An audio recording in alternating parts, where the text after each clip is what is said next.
मदीयं त्वदेवं भवतां श्रियं वै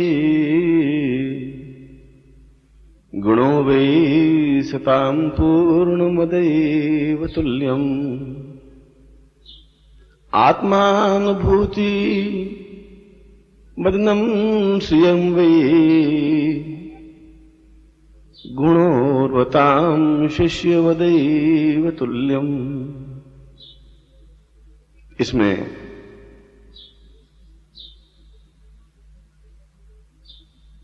शंकराचार्य ने,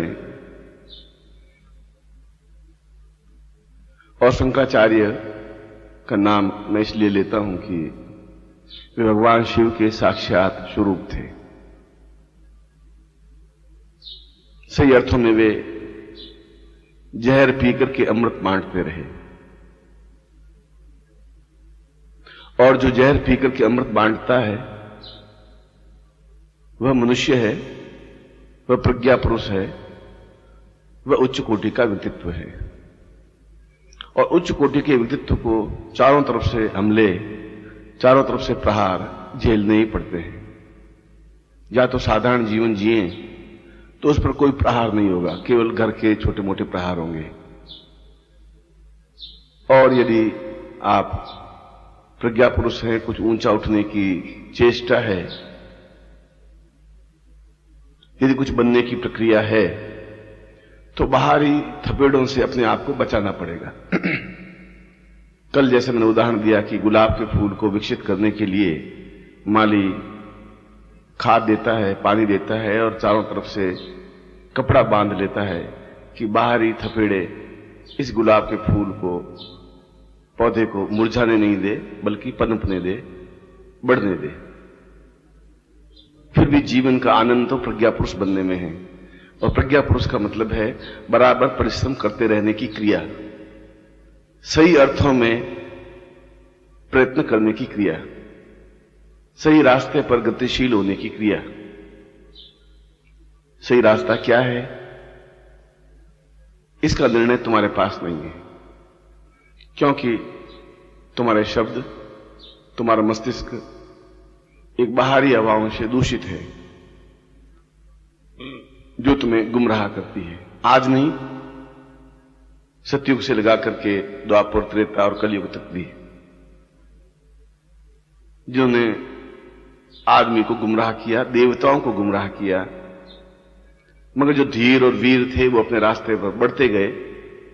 हो सकता है उन्होंने पूरी आयु प्राप्त नहीं की हो, मगर उनके मरते समय एक मुस्कुराहट थी कि मैं इतिहास में अपना नाम लिख करके जा रहा हूं।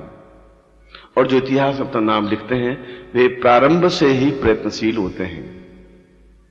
और प्रारंभ वह कहलाता है जिस क्षण इस रास्ते पर आप पांव रख देते हैं, चाहे आप 50 साल के हैं, चाहे आप 60 साल के हैं, चाहे आप 30 साल के हैं, पर पहला पांव डगमगाता हुआ वह कदम होता है जिस दिन आप यह निश्चय कर लेते हैं कि मुझे इस रास्ते पर आगे गतिशील होना है। मैं समझता हूं कि उत्तम वाणी का प्रभाव हृदय पर कम पड़ता है। मैं यह भी समझता हूं कि श्रेष्ठ बात गले नहीं उतरती है। मगर इस बात की अगर चिंता राम और कृष्ण, बुद्ध और महावीर, शंकराचार्य, ईसा मसीह, मोहम्मद साहब और सुकरात करते तो शायद इतिहास में आज उनका नाम नहीं होता, आपके हमारे बीच में वे खड़े नहीं होते। इसलिए शंकराचार्य ने शिष्य और शिष्य वह जो प्रज्ञा पुरुष बनने की चेष्टा करता है, शिष्य वह जो इतिहास में नाम लिखाने की कोशिश करता है, शिष्य वह जो अपने आप को समर्पित कर सकता है, शिष्य वह जो अपने आप को पूर्ण रूप से आत्मसात करने की क्रिया की ओर बढ़ता है। और बढ़ता है तो सबसे कटता है। जो आप गुरु की तरफ बढ़ेंगे तो सबसे कटना होगा, जो आप ईश्वर की तरफ बढ़ेंगे तो पूरे परिवार से कटना होगा। पत्नी लड़ाई झगड़ा करेगी, पुत्र लड़ाई झगड़ा करेंगे कि ये 24 घंटे माला क्या जपते हैं, ये रोज राम राम आप क्या करते हैं, ये आप गुरु के पास रोज बैठ करके क्या करते हैं, कमाते नहीं है, ये काम नहीं करते हैं। मां बाप से अलग जीवन व्यतीत करना होता है, क्योंकि वहां मोह है, वहां उन्नति नहीं है। इसलिए ऐसा व्यक्ति पूर्ण रूप से मोह रहित होता है, अहंकार रहित होता है। ऐसा व्यक्ति बाहरी विचारों को ऊपर की ऊपर से गुजरने देता है, हृदय पर अंकित नहीं होने देता। दूसरों की बात सुनता है और मुस्कुरा देता है कि एक घटिया आदमी की वाणी इसको छू नहीं सकती। जो हृदय पर अंकित है, जो गुरुदेव ने मेरे हृदय पर लिख दिया है, क्योंकि आज तक पिछले 50,000 वर्षों में किसी ने ईश्वर को देखा नहीं है, क्योंकि ईश्वर जैसा शब्द तो बाद में गढ़ा गया है। या तो ब्रह्म शब्द है या अवतार शब्द है। राम एक अवतार थे, कृष्ण एक अवतार थे, बुद्ध एक अवतार थे, 24 अवतारों में से अवतार हुए। ईश्वर जैसा शब्द बना नहीं। और ब्रह्म तक पहुंचने की प्रक्रिया या अवतार तक पहुंचने की प्रक्रिया केवल गुरु ही बता सकता है, जिसको इस बात का ज्ञान है। पर गुरु कोई अजूबा नहीं होता। गुरु तो तब आप समझ पाएंगे जब आपके हृदय की आंखें खुलेंगी, नहीं तो नहीं भी खुलेंगी, आप नहीं भी समझ पाएंगे। आप एक सामान्य मनुष्य समझ करके रह भी जाएंगे। आप एक पगडंडी पर चलते हुए अपने आप को राजमार्ग पर चलने का अधिकारी समझेंगे। आपकी वाणी घटिया शब्द बोल भी सकेगी, आपके हृदय में हल्के विचार आ भी सकेंगे, और आप पिता के मुंह से या पत्नी के मुंह से या मां के मुंह से बंद करके अपने रास्ते से भटक भी सकेंगे, और भटक करके अपने जीवन को गुमराह भी कर सकते हैं, और सही रास्ते पर चलकर उन्नति के शिखर पर पहुंच भी सकते हैं। इसलिए कल मैंने बताया था कि जीवन का श्रेष्ठतम शब्द प्रेम है, और संपूर्ण रूप से प्रेम है, स्वार्थ रहित प्रेम है। एक बार प्रेम करके देखें, सबको छोड़ छाड़ करके देखिए इसमें क्या मजा है। कबीर ने कहा है कि मजा तो फकीरी में है।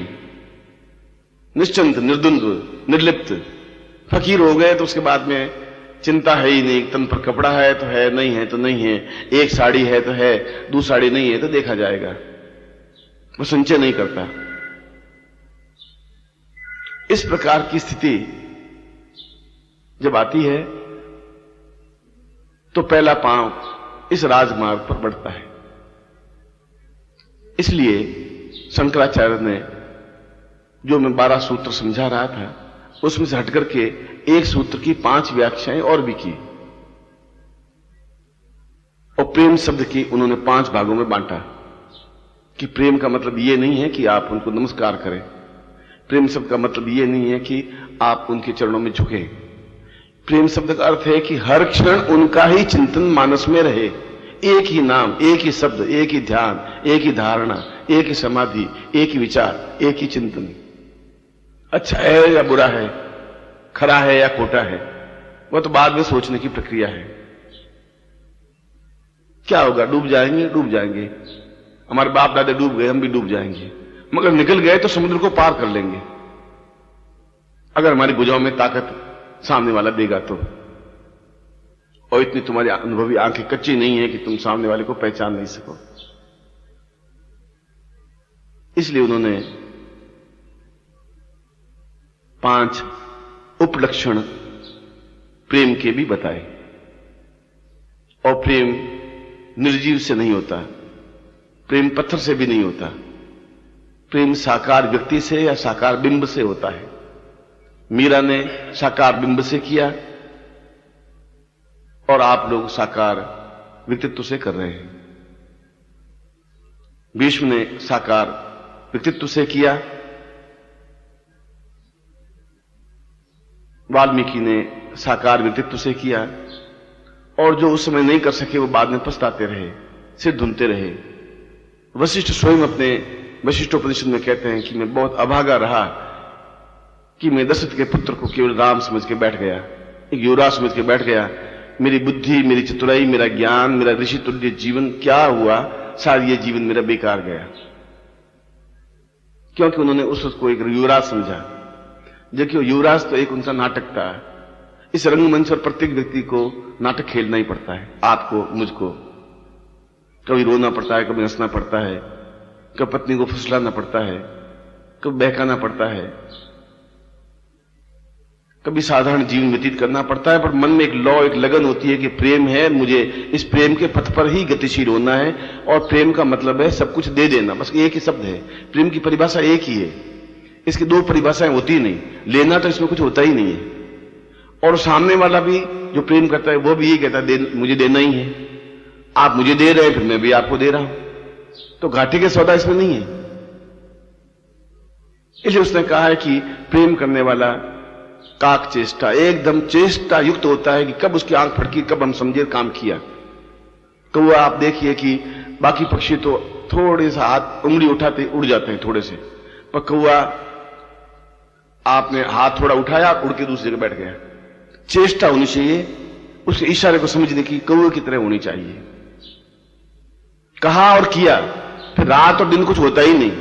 रात दिन तो हमने बनाए हैं, न रात होती न दिन होता है। दिन को भी आप सोए तो रात हो जाएगी, रात को भी आप जगें तो दिन हो जाएगा। ये हमारे बनाए हुए शब्द हैं। ये 12 बजे 1 बजे ये हमारे शब्द हैं। आदमी 6 महीने नींद नहीं ले तब भी जिंदा रह सकता है, और 6 महीने बराबर नींद लेता रहे तब भी रह सकता है। इसमें सैकड़ों लोग सो रहे हैं, वो भी जिंदा है। इसमें जाग रहे हैं, हम भी जिंदा है। यदि हम 5 बजे उठ के बैठ जाएं तब भी जिंदा है। यदि हम 8 बजे तक सोते रहें तब भी जिंदा है। इसलिए प्रेम की पहली परिभाषा होती है कि उसकी आंख को पहचाने और कर दे, जैसे कौवा कर लेता है।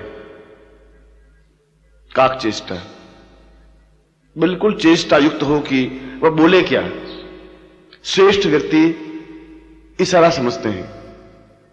मनुष्य बोलने के बाद आज्ञा पूरी करते हैं, मूर्ख कहने के बाद भी आज्ञा पूरी नहीं करते। बस ये डिफरेंस, उत्तम मध्यम अधम पुरुष का अंतर इतना ही है। सब लोग तो जैसे ही होते हैं। मूर्ख व्यक्ति को आज्ञा दी जाए फिर भी वो आलस्य में बाद में कर लेंगे। मनुष्य वो होते हैं जो कहें कि अच्छा तुम्हें ये काम करना है, वो कर लेते हैं। श्रेष्ठ जन वो होते हैं कि उसका इशारा समझ लेते हैं और काम कर लेते हैं। मुझे पानी पीना है और एक बार में इस गिलास की तरफ देखा और वो समझ गया कि इनको पानी पीना है। ये उत्तम पुरुष के लक्षण है। मध्यम पुरुष वो होंगे कि आप जो समझे नहीं तो मैं कहूंगा कि मुझे पानी पिला दो, और आपने पानी पिला दिया। अधम पुरुष वो होंगे कि मुझे पानी पिलाना है, आप सोचेंगे भैया गिलास लेके जाना है, और अच्छा तो पीछे चल रहा है कहां, और वो बैठे रहते हैं, आलस्य के बारे में मरे हुए जाते हैं। ये अधम पुरुष कहलाते हैं। अधम पुरुष और चींटी मकोड़ी का जीवन एक जैसा होता है। इसलिए चेष्टा ऐसी होनी चाहिए कि आप उसकी आवाज, आंख की आवाज को समझें। यह शिष्य का पहला लक्षण है, यह शिष्य का महत्वपूर्ण लक्षण है।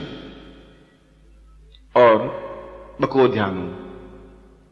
आप बगुले को देखा होगा नदी में, एक पांव पे खड़ा होता है 1 घंटे तक, केवल एक पांव पर, और आप आवाज दें, ताली बजाएं, पत्थर नदी में फेंकें, उसका ध्यान नहीं बढ़ता है। उसका ध्यान कि नदी की तरफ एक मछली आवे, मैं पकड़ूं, बस खत्म। आप बिल्कुल उसके पास पहुंच जाए तो बगुला उठता नहीं, अटता नहीं है। आप उसके पंख को स्पर्श कर ले तब भी उसकी समाधि टूटती नहीं, क्योंकि उसकी चेष्टा एक ही है कि मुझे मछली जो ही निकली नहीं है पकड़ा नहीं, बस खत्म। और श्रेष्ठ शिष्य का तात्पर्य होता है कि वो एक ही चेष्टा में रहता है कि न मालूम कब आज्ञा दे दे, आज्ञा दे दे मुझे पूरा कर देना है। और तीसरा बताया श्वान निद्रा, सबसे अच्छी नींद कुत्ता लेता है, श्वान देता है। कितना ही सोया हुआ हो, आप थोड़ी सी पैर की आहट दे, आंख खोल देता है, देख लेता है, फिर भले सो जाता है या उठ जाता है, मगर आंख खोल के आपको देख जरूर लेता है। फिर भी वो पूरी नींद लेता, जिंदा तो रहता ही है। आलसियों की तरह घनघोर नींद नहीं लेता कि पास में थालियां बजती रहे, पड़े रहते हैं। स्वल्प निंद्रा, 5 घंटे नींद या 4 घंटे नींद या 3.5 घंटे नींद या 3 घंटे नींद बहुत होती है। और वैज्ञानिकों ने कहा कि केवल 35 मिनट की नींद 24 घंटे तरोताजा रख सकती है, यदि आपके पास डीप स्लीप है। पूरी गहरी नींद 35 मिनट ले लें तो आप 24 घंटे तरोताजा रह सकते हैं।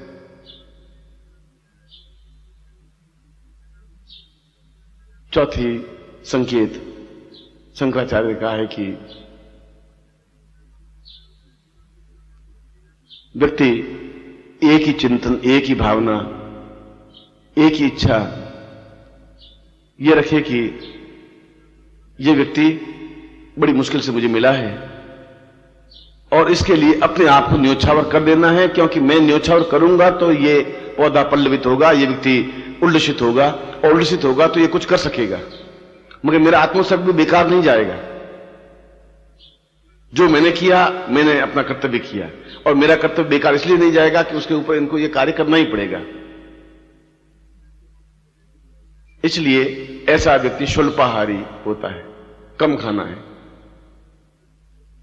जो कम भोजन करता है उसके पास आलस्य नहीं आ सकता, प्रमाद नहीं आ सकता, उसके पास न्यूनता नहीं आ सकती।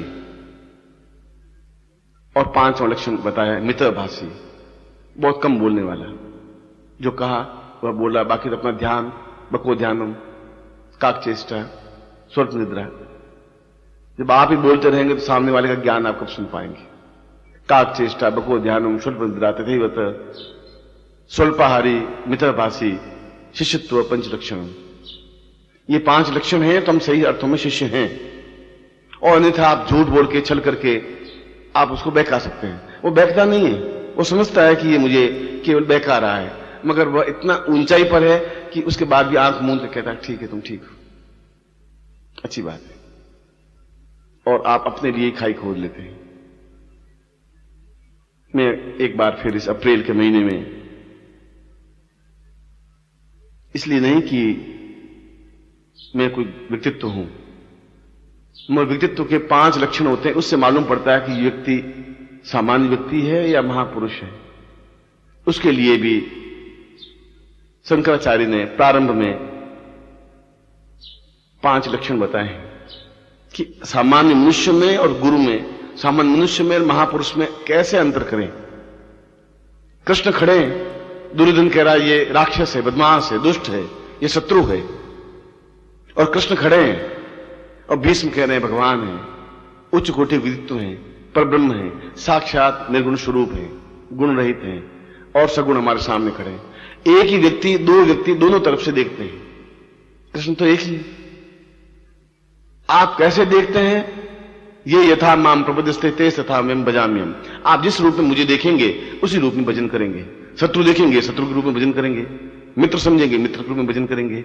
ईश्वर समझेंगे, ईश्वर के रूप में समझ करेंगे। तो शंकराचार्य का हम कैसे पहचाने? तो इसके भी उसने लक्षण बताए कि जो किसी भी क्षण, किसी भी विषय पर घंटों बराबर बोलते रहने की क्रिया जानता हो, यह पहला लक्षण है। अचानक उसको जब परीक्षा ली गई आइंस्टीन की, तो आइंस्टीन को कहा गया कि आप ऑक्सफोर्ड यूनिवर्सिटी में आए और आपको प्रवचन, आपको भाषण देना है 2 घंटे का। आइंस्टीन का किस विषय पर देना है? उसने कहा विषय हम नहीं बताएंगे, उसी स्पॉट पर बताएंगे और उसी क्षण आपको बोल देना है। आइंस्टीन ने कहा अच्छा। ऑक्सफोर्ड यूनिवर्सिटी के और अमेरिका के सारे वैज्ञानिक बैठे और उस कॉलेज का, उस यूनिवर्सिटी का प्रोफेसर उठा, ब्लैक बोर्ड पर चौक से एक पूरा घेरा बना दिया, बस न बोला न आवाज दी। और आइंस्टीन ने इस ब्रह्मांड पर पूरे 2 घंटे बराबर बोला। उसने कोई पहले तैयारी नहीं की थी। उसको तो अणुबम का अणु का एक ज्ञाता था। अणु कैसे बनता है, अणु का विखंडन कैसा है, उसकी शोध थी। पृथ्वी पर तो कभी बोला ही नहीं था, ब्रह्मांड पर कभी बोला ही नहीं था, मगर उसने ब्रह्मांड पर 2 घंटे धारा प्रवाह जो प्रवचन दिया, आज इतिहास में वो प्रवचन अमर है, क्योंकि ऐसा प्रवचन इससे पहले ब्रह्मांड पर किसी ने नहीं कहा कि ब्रह्मांड क्या है, उसका रहस्य क्या है।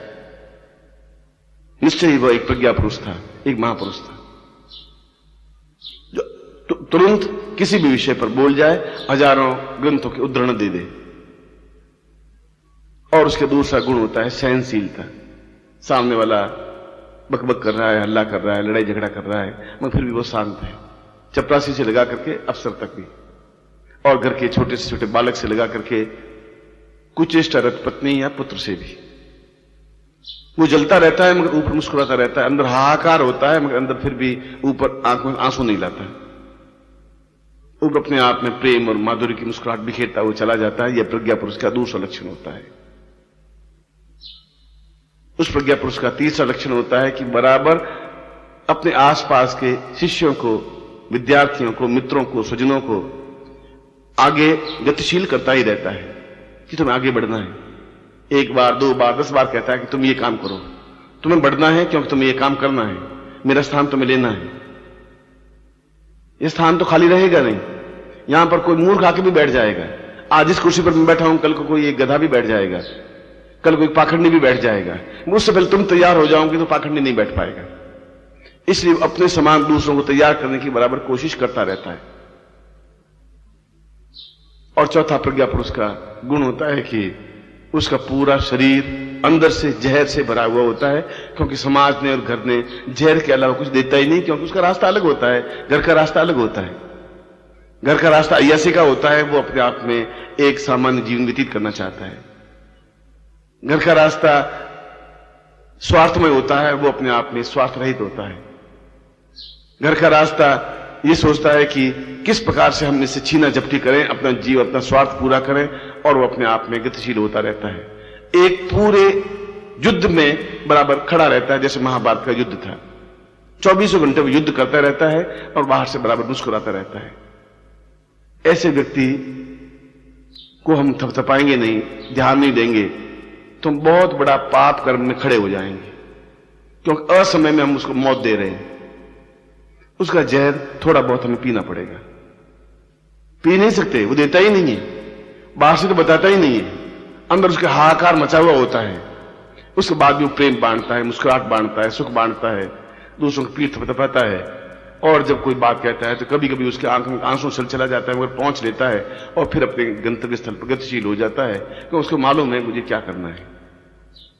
और शंकराचार्य कहते हैं प्रज्ञा पुरुष का 5वां लक्षण यह होता है कि वह अपने आप में एक विशाल हृदय स्थल लेकर के खड़ा होता है, जिसके अंदर सारे शिष्य, सारे व्यक्तित्व समाहित हो जाते हैं।